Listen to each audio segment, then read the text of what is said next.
Movie शुरू होते ही Shao नाम का साइंटिस्ट अपने पिता को एक लॉकेट देते हुए कहता है, अगर दुनिया को बचाना है तो मेरा जाना लाजमी है। हालांकि शाओ के पिता, जिनका नाम यूटोंग था, वो शाओ को जाने से रोकते हैं क्योंकि शाओ एक ऐसे मिशन पे जा रहा था जहां से वापस आने की कोई गारंटी नहीं थी। दरअसल शाओ नासा के सबसे होनहार साइंटिस्ट में से एक साइंटिस्ट था और अगर वो मिशन पर ना गया तो पृथ्वी अगले 8 महीनों के अंदर अंदर तबाह हो जाएगी, क्योंकि पता नहीं कैसे पर पृथ्वी ने घूमने की रफ्तार कम कर दी थी और पृथ्वी की रोटेशन दिन ब दिन घटती ही चली जा रही होती है। साइंटिस्ट का मानना था कि पृथ्वी आने वाले 8 महीनों के बाद पूरी तरह रुक जाएगी, इसीलिए उन्हें इसका जल्दी से जल्दी कोई हल निकालना होगा, वरना किसी को पता तक नहीं चलेगा कि पृथ्वी भी कोई प्लेनेट हुआ करती थी। खैर, शाओ अब मिशन पर आ गया था और उसे यहाँ आए हुए 2 माह हो जाते हैं। उन सब ने पृथ्वी को बचाने की खूब कोशिश की, लेकिन कोई फायदा नहीं हुआ। आखिरकार उन सब साइंटिस्ट को पता चला कि पृथ्वी की रोटेशन सूरज की वजह से स्लो हो गई थी। दरअसल सूरज की पृथ्वी की तरफ अट्रैक्शन, यानी सूरज का पृथ्वी को अपनी तरफ खींचना ही पृथ्वी को घुमाता है और गुजरते वक्त के साथ साथ सूरज की पृथ्वी को अपनी तरफ खींचने की ताकत कम होती चली जा रही है। इसीलिए अब साइंटिस्ट इस फैसले पर पहुंचते हैं कि हमें अर्थ को इस सोलर सिस्टम से ही दूर ले जाना होगा। यानी उनका मिशन था कि पृथ्वी पर बड़े बड़े इंजन्स लगाकर उसे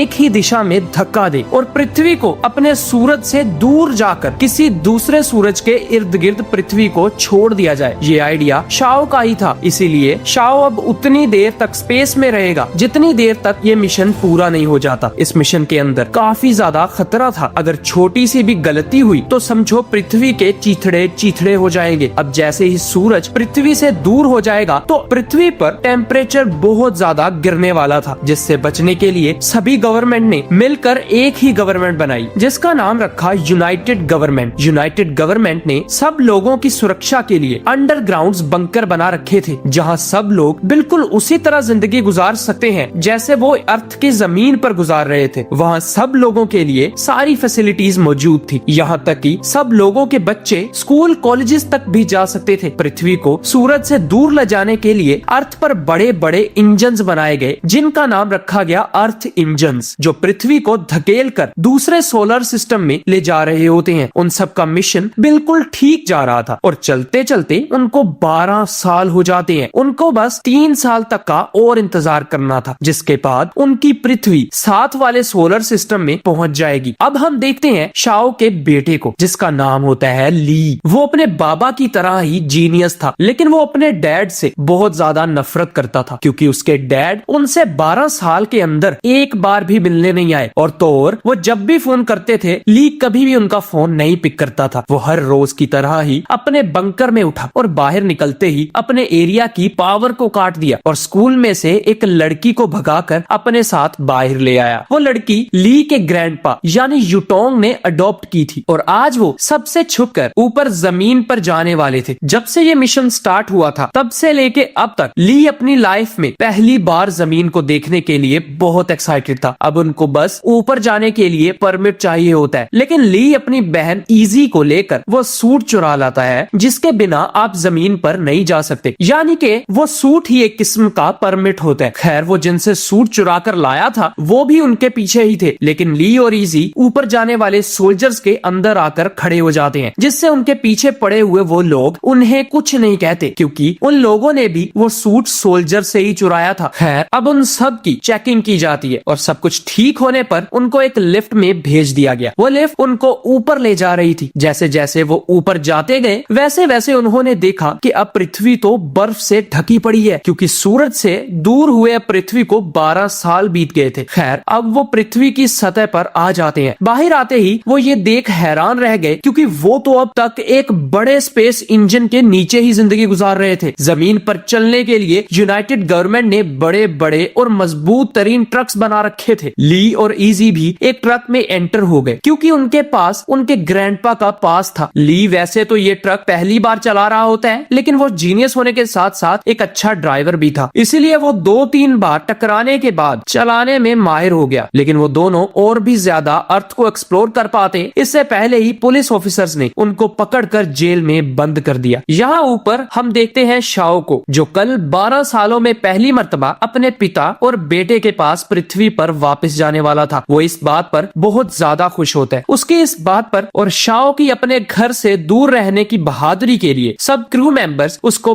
शाबाशी देते हैं। शाओ का एक जिगरी यार भी था जिसका नाम होता है एल्फ्रेड। वो भी अगले महीने पृथ्वी पर जाने वाला था, इसीलिए वो दोनों काफी ज्यादा खुश थे। यहाँ नीचे ली और इजी जेल में बैठे होते हैं, लेकिन उनकी बेल करवाने के लिए उनके ग्रैंडपा वहां आ गए, जो उन पर काफी ज्यादा गुस्सा थे क्योंकि ली ने उनकी परमिशन लिए बिना ही उनके ट्रक को ड्राइव किया था और साथ ही साथ इजी की भी जान को खतरे में डाला था। लेकिन उनकी बातों के दौरान जेल की दीवारें अचानक से टूटने लगी और देखते ही देखते वहां पर बहुत बड़ा भूकंप आ गया जिसने वहां पर सब कुछ तहस नहस करना शुरू कर दिया। लेकिन ली और इजी अपने दादा यूटोंग के साथ वक्त रहते वहां से निकल जाते हैं। उनके साथ एक और लड़का भी था जो यूटोंग के लिए ही काम किया करता था, इसीलिए वो चारों अब ट्रक में बैठकर उस जगह से दूर जाने लगे। रास्ते में उन्होंने देखा कि अर्थ इंजन्स तो एक एक करके बंद हो रहे हैं। उनको कुछ समझ नहीं आ रही थी आखिर ऐसा हो क्यों रहा है। वो कुछ और सोच पाते इससे पहले ही उनके सामने कमांडर आ गए जो उनको कहते हैं हमें आपके ट्रक की जरूरत है। दरअसल हम एक एनर्जी सोर्स को अर्थ इंजन के अंदर लगाने के लिए ले जा रहे हैं। इस भूकंप की वजह से पृथ्वी के 1400 अर्थ इंजन्स का पावर सोर्स टूट चुका है, इसीलिए दुनिया के कोने कोने में बिल्कुल इसी तरह के मिशंस हो रहे हैं। हमें इस मिशन को जल्दी से जल्दी करना होगा क्योंकि हम सब जुपिटर के बहुत ज्यादा करीब है। जुपिटर के पास से गुजरते हुए जुपिटर की अट्रैक्शन की वजह से भूकंप आने लगे हैं, ये फिर कभी भी आ सकते हैं, इसीलिए पावर सोर्स को जितना जल्दी हो सके उतना जल्दी लगाना जरूरी है। जब इंजन फिर से स्टार्ट हो जाएंगे तो हम जुपिटर के ऑर्बिट से निकलकर दूर चले जाएंगे और फिर कोई खतरा नहीं होगा। इसीलिए अब वो लोग खतरनाक रास्ते से होकर अर्थ इंजन की तरफ जाने लगे, मगर रास्ते में एक बार फिर से भूकंप आया जिससे उन सब के ट्रक्स बर्फ के अंदर धंस जाते हैं। लकीली किसी को ज्यादा चोट नहीं आती, लेकिन अब वो वहां पर फंस चुके थे। उनके पास जाने के लिए कोई सवारी तक नहीं थी। लेकिन तभी कमांडर ने ऊपर फ्लेयर गन से शूट कर दिया ताकि कोई ना कोई मदद ही मिल जाए। फ्लेयर गन की रेड रोशनी से उन्हें पता चला कि वो तो एक बहुत बड़ी बिल्डिंग के साथ खड़े हैं, इसीलिए उन्होंने ज्यादा वक्त जाया ना करते हुए बिल्डिंग पर चढ़ना शुरू कर दिया। उनके आधे लोग ऊपर आ चुके थे, उनके पास पावर सोर्स भी होता है, लेकिन नीचे ली के ग्रैंडपा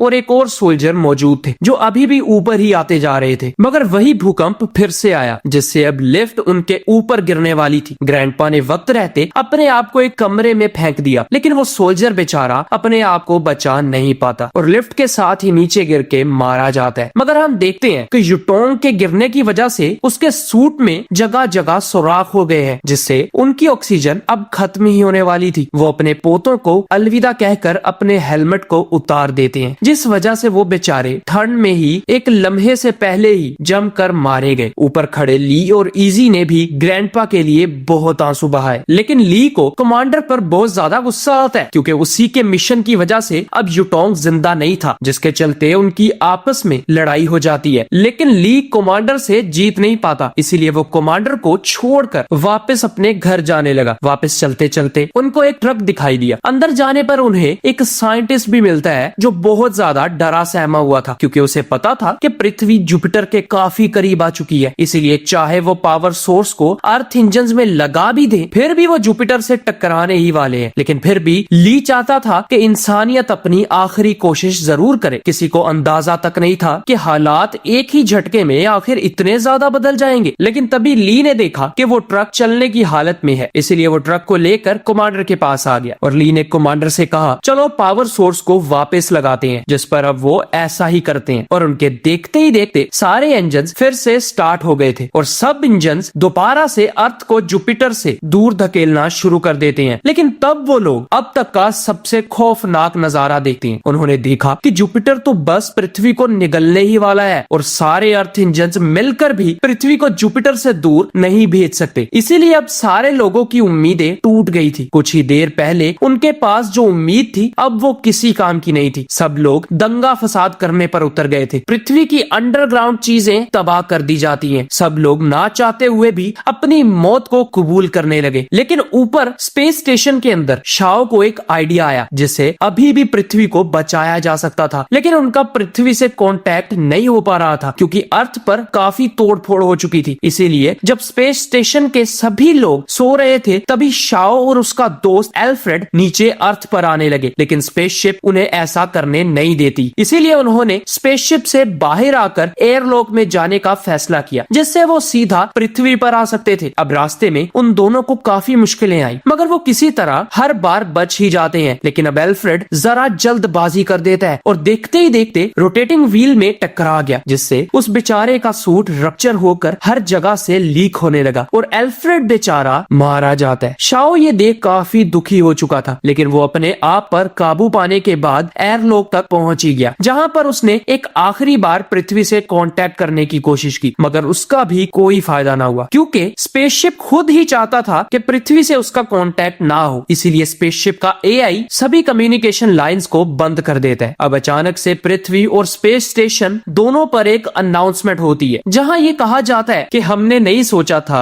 कि पृथ्वी तबाह हो जाएगी। यूनाइटेड गवर्नमेंट ने अब तक का जो हो सके वो किया, लेकिन पृथ्वी की किस्मत में तबाह होना ही लिखा था। इसीलिए हमारा सारा फोकस स्पेस स्टेशन को बचाने में है। स्पेस स्टेशन का नया मिशन होगा जराटा नाम के एक नए प्लेनेट पर जाना। स्पेस स्टेशन का नाम मिराई है। मिराई के अंदर 2000 लोग हैं। इंसानी एम्ब्रियोज और अंडे भी मौजूद हैं। हर जानवर की हर एक स्पीशी का डीएनए है। हर तरह की डिजिटल रिसर्च भी वहां पर मौजूद है। जो दुनिया ने अब तक कमाया, जो दुनिया ने अब तक ज्ञान हासिल किया है, वो सारा मिराई के अंदर मौजूद है। यानी दुनिया का अब तक का सब कुछ इस स्पेस स्टेशन मिराई के अंदर मौजूद होता है। ये सुनकर शाओ और पृथ्वी पर सभी लोग दंग रह गए। शाओ भी अब अपनी हिम्मत हार चुका था और पृथ्वी अगले 3 घंटों के अंदर अंदर जुपिटर से जा टकराएगी। ये नजारा काफी खतरनाक और खौफनाक होता है। अब क्या सभी अपने मौत को स्वीकार करके उसके आने का इंतजार कर रहे होते हैं, मगर ली को एक आइडिया आता है। ये वही आइडिया था जो शाओ को भी आया था, लेकिन वो कम्युनिकेशन ना होने की वजह से पृथ्वी तक नहीं पहुंचा पाया। वो प्लान ये था कि जब पृथ्वी जुपिटर से टकराने ही वाली होगी तो हम जुपिटर और अर्थ के बीच बनने वाली गैसेस में बहुत बड़ा ब्लास्ट कर देंगे, जिससे अर्थ जुपिटर से धमाके की वजह से दूर चली जाएगी। ऐसा करने के लिए उन्हें एक अर्थ इंजन को सभी अर्थ इंजन्स की पावर देनी होगी और जुपिटर के ऑर्बिट से बाहर निकल जाएंगे। अब सभी ली की बात को मानकर काम में लग जाते हैं। ली अपने एक साथी के साथ उस जगह पर आया जहां से सभी अर्थ इंजन्स की पावर को इकट्ठा करना था, लेकिन ली ने देखा कि वो मशीन अब अटकी हुई है। इसीलिए उसने अपनी जान की परवाह किए बिना ही मशीन को चलाने की कोशिश की और यहाँ कमांडर की पूरी टीम, इजी और साथ ही वो साइंटिस्ट पावर सेल्स को एक जगह इकट्ठा करके एक ही अर्थ इंजन में डालने लगे, लेकिन वो बहुत ज्यादा भारी थे। उनके वजन के मुताबिक वो लोग बहुत ज्यादा कम पड़ रहे होते हैं। अगर पृथ्वी को बचाना है तो उन्हें ये 2 काम करने ही है। यहाँ ली ने वक्त रहते उस मशीन को तो चला दिया, लेकिन खुद उसका निकलना इम्पॉसिबल हो गया। मगर फिर उसका दोस्त उसे एक रस्सी के सहारे खींचकर बाहर निकाल ही लेता है। अब देरी थी तो बस पावर सेल के अर्थ इंजन के अंदर जाने की। यहाँ पर इजी सभी पृथ्वी के इंसानों को मैसेज भेजती है। वो कहती है हमारे पास अब भी एक आखिरी उम्मीद बाकी है। अगर मैं सब समझाने लगी तो कोई भी जिंदा नहीं बच पाएगा। इसीलिए आप सब नॉर्थ चाइना के अर्थ इंजन नंबर 19 पर हमारी मदद के लिए आ जाइए। इतना कहकर वो फिर से धकेलना शुरू हो गए, मगर अब और भी लोग उनकी मदद को आ गए थे, जिसके चलते उन्होंने उस पावर सेल को धकेल ही दिया और अब वो लेजर इनिशिएट हो जाती है जो सीधा जुपिटर की तरफ जा रही थी। मगर उन बेचारों की किस्मत और भी ज्यादा खराब हो गई जब वो लेजर जुपिटर के पास तक नहीं पहुंच पाती। अब तो उन सब की आखिरी उम्मीद भी खत्म हो गई। दोस्तों, इनकी किस्मत में मरना ही लिखा था, लेकिन स्पेस स्टेशन में बैठे शाओ को पता था कि वो इस दुनिया को बचा सकता है। इसीलिए उसने पूरे स्पेसशिप के फ्यूल को लिया और बाकी के स्पेसशिप से अलग होकर जुपिटर की तरफ जाने लगा, ताकि वो स्पेसशिप जिसके अंदर काफी ज्यादा फ्यूल है उसकी मदद से जुपिटर में धमाका करके अर्थ को दूर फेंक दे। जाते जाते उसने वो सभी स्पेसशिप के पार्ट्स अलग कर दिए जिनमें सभी इंसान और जानवरों के डीएनए थे और पूरी रफ्तार से जुपिटर की ओर बढ़ने लगा। जाते जाते उसका कांटेक्ट पृथ्वी से भी हो जाता है और वो अपने बेटे को कहने लगा, तुम में और मुझ में कोई फर्क नहीं है। तुम पृथ्वी पर रहकर लोगों को बचाते रहे और मैं स्पेस में रहकर, इसीलिए तुम मुझसे नफरत करो या प्यार, तुम भी मेरे जैसे ही बनोगे। ये सुनकर आज पहली बार ली की आंखों में अपने डैड के लिए आंसू आ जाते हैं और इसके तुरंत बाद ही शाओ का स्पेसशिप जुपिटर में ब्लास्ट हो जाता है, जिसके ब्लास्ट होते ही एक बहुत बड़ी शॉक वेव बनी जो सीधा अर्थ से जा टकराई और उसे जुपिटर से काफी दूर ले गई और पृथ्वी एक बार फिर से सरवाइव कर जाती है। इस हादसे की वजह से ली बेचारा बहुत जोर जोर से रोया। उस दिन से लेके अब तक 3 साल बीत जाते हैं और पृथ्वी अपने नए सूरज के पास पहुंच चुकी थी और सब लोग जमीन की सतह पर बर्फ के पिघल ढलने के बाद आराम से जिंदगी गुजार रहे होते हैं। ली भी अब अपने पिता की तरह बनना चाहता था। लाखों कुर्बानियों के बाद ये मूवी यहाँ खत्म हो जाती है। Thanks for your time.